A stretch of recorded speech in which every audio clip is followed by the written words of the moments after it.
I'm Asher Clark, climbing at Wild Walls Indoor Climbing Gym. I think I've been coming here around 3 years, mostly climbing in here during the off season, so when it's too cold outside or too wet and you can't get any good grips on the real rock, then I'll come in here to train. Whenever the rocks are just not climbable outside and I want to get some training in for that finger strength and that tendon strength, that rock climbing conditioning, then I'll come into an indoor gym. And it just emotionally, I guess it's just confidence, so that when the season comes back around, those routes that you were climbing at the end of the outdoor season don't feel like impossible to you. Maybe a lot of times they actually feel easier because you can get more specific training in on where you were weak outdoors. You can get more of that in a rock climbing gym because they have all sorts of holds, and you can pick routes that are just the holds you can't do well, Come on.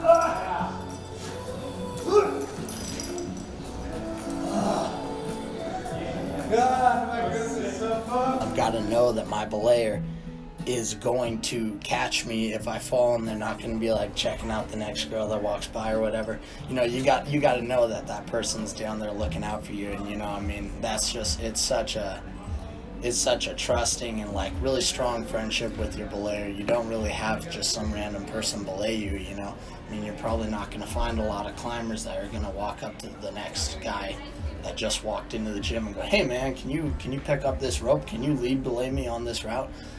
If they do, they're probably looking to die at that point. Come on, baby. Personal goal right now is to break the world record for most consecutive pull-ups. The record, as I know of, there might be a record pending right now, but as I know of, is set at 238 consecutive pull-ups. That's just pull-ups done without getting off the bar. All you can do is hold on to a bar with your hands. As long as you can hold on with your hands, then you can be doing pull-ups that whole time. It's something I've been training for solid, I think, around 4.5 years now. It's been basically a pillar in my life. Everything that I've done for all this time has been based on if it'll help my pull-ups, what I eat, how much I sleep. I study what all I need to do, and I change my habits based on how I feel like it's affecting. If it's affecting in a good way, then I'll keep that habit. But if I feel like maybe my reps aren't going up as fast as I'd like them to, and I'm dying out too early, and I come down to a habit that seems to be what's affecting it, then I'll get rid of it, In the beginning, I was using a lot of rock climbing. I was doing rock climbing workouts, 4 days a week, working on my grip. But then when I noticed my reps started to go down, my dead hang from a pull-up bar started to go down, I was actually finding that my strength on the rock was really good, but my strength on the bar started to go down.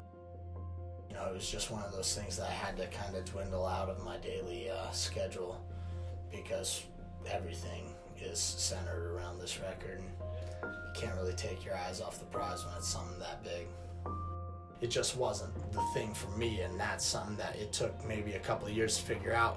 But once I figured it out, I started kind of not training as much in the climbing gym as I used to, and mostly just doing my climbing as more of a social thing, because I have friends that they love to climb, and it's kind of like riding a bike. The only problem is you lose that bike strength, so I don't have as much strength as I used to have on the rock, but it's just kind of a price you pay for the other things you focus on in life.